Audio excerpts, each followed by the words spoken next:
آلو ایک معصوم پرخلوص باوفا اور سادہ بہار ترکاری ہے۔ اسے معصومیت کی بنا پر ساری دنیا اس کے ساتھ استحصالی رویہ اختیار کیے ہوئے ہے، یعنی اسے ہر جگہ ہر شکل میں کھایا جا رہا ہے۔ ہمارے ہاں بھی بیچارہ کبھی چپس اور کبھی سموسے کی لذت بنتا ہے، کبھی بھجیے کی شکل میں خوشبودار ذائقے کی منبع ہوتا ہے۔ یہ اپنے پرخلوص ہونے کی صلاحیت کی بنا پر کسی نہ کسی سبزی سے رواداری نبھاتا ہے، یعنی اس بیچارے معصوم آلو کو کسی بھی سبزی کے ساتھ پکائیں تو یہ اخوت و بھائی چارے کا مظاہرہ کر کے لذت کام و دہن بڑھاتا ہے۔ یہی وجہ ہے کہ کبھی آلو گوشت پکتا ہے تو کبھی آلو بینگن، کبھی آلو گوبھی۔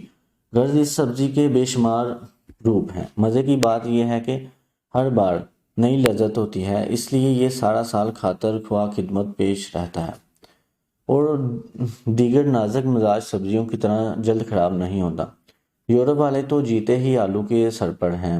برصغیر میں اسے اگر ہم ترکاری کے طور پر استعمال کرتے ہیں تو یورپی اسے اناج کی جگہ کھاتے ہیں اور خوب کھاتے ہیں۔ ان کی غذائی نقشے کا مطالعہ کیا جائے تو کچھ اس قسم کا ہوگا: ابلے ہوئے آلو، تلے ہوئے آلو، کچلے ہوئے آلو، یعنی آلو ہی آلو۔ بعد اس کے ساتھ ان کے معقولات و لوازمات۔ بیچارے پاکستانی بھی، جن میں زیادہ تر طالب علم یا سیاح ہوتے ہیں، اسی آلو کی دریا رفاقت کے سہارے پردیس کاٹتے ہیں، یعنی پیٹ کی آگ بجھاتے ہیں۔ یوں یہ آلو کی پرخلوص ہونے کی ایک اور ثبوت ہے۔ ایک محتاط و اعداد و شمار کے مطابق صرف امریکہ میں آلو کی سالانہ پیداوار 32 کروڑ من ہے، یعنی وہاں کا ہر ایک باشندہ سالانہ 96 کلو آلو کھاتا ہے۔ یہی حال باقی یورپ کا ہے۔ آلو میں جو درجہ غذائیت پائی جاتی ہے، اس لیے بطور خوراک بھی اگر صرف اسے ہی کھایا جائے تو کسی قسم کی کمزوری واقع نہیں ہوتی۔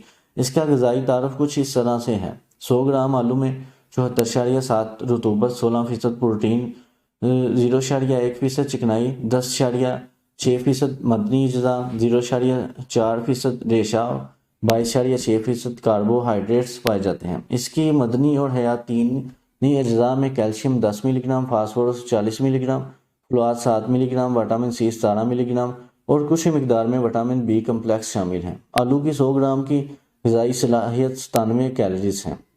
کچھ لوگ اسی ڈر سے آلو کھانا چھوڑ دیتے ہیں کہ یہ موٹاپا پیدا کرتا ہے، حالانکہ یہ اس پر سراسر الزام ہے۔ چونکہ آلو میں چکنائی یا چربی جیسی چیز کا فقدان ہے، اس لیے یہ موٹاپے کا باعث نہیں بن سکتا۔ موٹے آپ کسی اور وجہ سے ہوں گے یا ہو سکتے ہیں۔ آلو کی عوام دوستی کے باوجود زیادہ تر لوگ اس کے مکمل خواص سے آگاہی نہیں رکھتے۔ اس کی وجہ یہ ہے کہ انہوں نے اس معصوم سبزی کو کبھی توجہ کے قابل ہی نہیں سمجھا۔ دراصل قدر اس چیز کی ہوتی ہے جس کے لیے تک و تردد کرنا پڑے۔ مثلا نئے موسم کی مہنگی سبزیاں، مرغی، مچھلی یا بکرے کا گوشت۔ آلو بیچارہ تو گھر کی مرغی دال برابر۔ مندرجہ بالا غذاؤں سے کئی زیادہ افادیت ہے۔ بے شمار استعمال اور ٹوٹکوں کے باوجود اسے وہ مقام حاصل نہیں جو ان کے حصے میں آیا ہے۔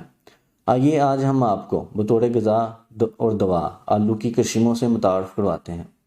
امید ہے کہ اس سے آلو صاحب کی عزت میں کافی اضافہ ہوگا۔ آلو بطور غذا۔ آلو میں معدنی، نمک، وٹامن باقی ترکاریوں کی نسبت بہت زیادہ ہوتے ہیں جو بچوں کی نوشوونما کرتے ہیں، اس لیے بچوں کے لیے یہ نہایت مفید اور مقوی غذا ہے۔ اس میں چونا کم ہوتا ہے مگر یہ کئی دیگر سبزیوں اور میوہ جات سے پورے ہو جاتے ہیں۔ یاد رہے کہ بچوں کو آلو کا شوربہ یا ابلا ہوا آلو مسل کر دیں۔ آلو کے اہم ترین غذائی اجزاء اس کے چھلکے میں اور نیچے ہوتے ہیں، یعنی آلو کی زیادہ تر غذائیت چھلکے کے نزدیک ہوتی ہے۔ اس لیے اگر آلو کو چھیلے بغیر استعمال کیا جائے تو یہ بہترین طریقہ ہے۔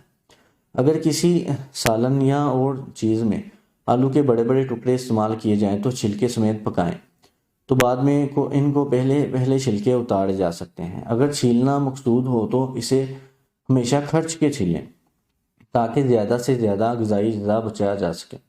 آلو ابالنے کا طریقہ بھی یہ ہے کہ انہیں دیگچی میں ٹھنڈے پانی میں ڈال کر تیز آنچ پر رکھ دیں۔ پانی ابلنے لگے تو چولہا آہستہ کر دیں تاکہ آلو آہستہ آہستہ گل جائیں۔ وہ پانی جس میں آلو ابلتے ہیں وہ بھی خاصی غذائیت رکھتا ہے۔ کوشش کریں کہ اس پانی کو نتھار کر سالن میں استعمال کر لیں۔ دم پخت طریقے سے آلو کی غذائیت سب سے زیادہ برقرار رہتی ہے۔ بھنا ہوا آلو بھی مزے کی چیز ہے، جیسے کہ شکرکندی بوبل میں بھونی جاتی ہے، اسی طرح آلو بھی بھونے جاتے ہیں جن کا ذائقہ لاجواب ہوتا ہے۔ اگر آلوؤں کی سطح کو بھوننے سے پہلے لکھی یا مکھن سے چیڑ دیں تو بھوننے پر ان کا چھلکا نہایت نرم اور مزیدار ہوگا اور اتارنے کی ضرورت نہیں ہوگی۔ خصوصاً بچوں کے لیے بہترین غذا ہے، بلکہ غذائیت کا سربمہار خزانہ ہے۔ آلو بطور دوا، بعض لوگ کہتے ہیں کہ آلو دیر ہضم اور بادی ہے، یعنی رہا پیدا کرنے والا ہے، لیکن یہ خیال غلط ہے۔ آلو جلد ہضم ہونے والی غذا ہے چونکہ اس میں قدرتی کھاڑ ہوتی ہے، اس لیے جسم میں کھٹائی اور یورک ایسڈ کو زائل کرتا ہے، لہٰذا یہ رہا پیدا نہیں کرتا بلکہ ہر قسم کی رہا کو دور کرتا ہے۔ تیزابیت: آلو سب غذاؤں سے زیادہ الکلی رکھتا ہے، اس لیے یہ بدن میں الکلی کا ذخیرہ برقرار رکھنے اور اضافی تیزابیت کے خلاف تریاق کی حیثیت رکھتا ہے۔ یہ یورک ایسڈ کو تحلیل کر کے خارج کرتا ہے۔ اس کے علاوہ انتڑیوں میں غذائی تخمیر کی معاونت اور اعضائے ہضم میں موافق ہے۔ جراثیم کی نوشرما کرتا ہے۔ قبض: طبی طور پر آلو قبض کشا اور پیشاب آور ہے، طبیعت کو آرام دیتا ہے۔ دودھ پیتے بچے کے لیے آلو کا شوربہ اور آلو کا بھرتا مفید ہے۔ گردے کی پتھری: یورپ کے ایک ڈاکٹر کا قول ہے کہ گردے کی پتھری میں اگر اور علاج نہ کیا جائے تو آلو کے ساتھ باقاعدہ آلو کا استعمال پتھری کو توڑ کر باہر نکال دیتا ہے۔ اس کے ساتھ وافر مقدار میں پانی پینا بھی سود مند ہے۔ سکروی: اس مرض کا علاج بھی آلو میں پوشیدہ ہے۔ ماہرین نے تحقیق کے ذریعے ثابت کیا ہے کہ یورپ میں سکروی کا مرض کم سے کم ہو رہا ہے اور اس کی وجہ آلو کی کاشت میں اضافہ ہے۔ جن دنوں آلو کی فصل تباہ ہو جائے تو سکروی کا مرض بڑھ جاتا ہے۔ یورپی معالجین اس مرض کا علاج آلو سے بنائی گئی کریم سے کرتے ہیں۔ کچھ معالج تو اس مقصد کے لیے محض آلو کا ملیدہ استعمال کرتے ہیں۔ گٹھنیے کا مرض: کچھ آلو کا رس گٹھنیے کے مرض کی کامیاب علاج سمجھا جاتا ہے۔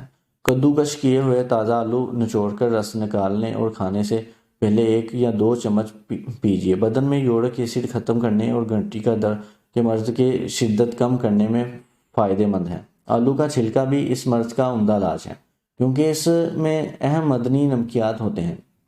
آلو کی چھلکوں کو دھو کر چند منٹ تک پانی میں ابالیں۔ اب اس سے جو جوشاندہ نکلے گا چھان کر دن میں 3 یا 4 بار گلاس مریض کو پلائیں۔ نظام ہضم: معدے اور انتڑیوں السر کا علاج سرخ آلو کے رس سے کیا جاتا ہے۔ یہ معدے کے ورم کو بھی ٹھیک کرتا ہے۔ مناسب خوراک یہ ہے کہ دن میں 2 یا 3 دفعہ کھانا کھانے سے آدھا گھنٹہ پہلے آدھی پیالی رس پی لیجیے۔ آلو کا نشاستہ غذائی نالیوں کے امراض اور زہریلے پن کے سبب پیدا ہونے والی سوجن بھی تحلیل کرتا ہے۔ جلد کے داغ دھبے: کچے آلو کا رس جلد کے داغ دھبے دور کرنے میں بھی آزمودہ کار ہے۔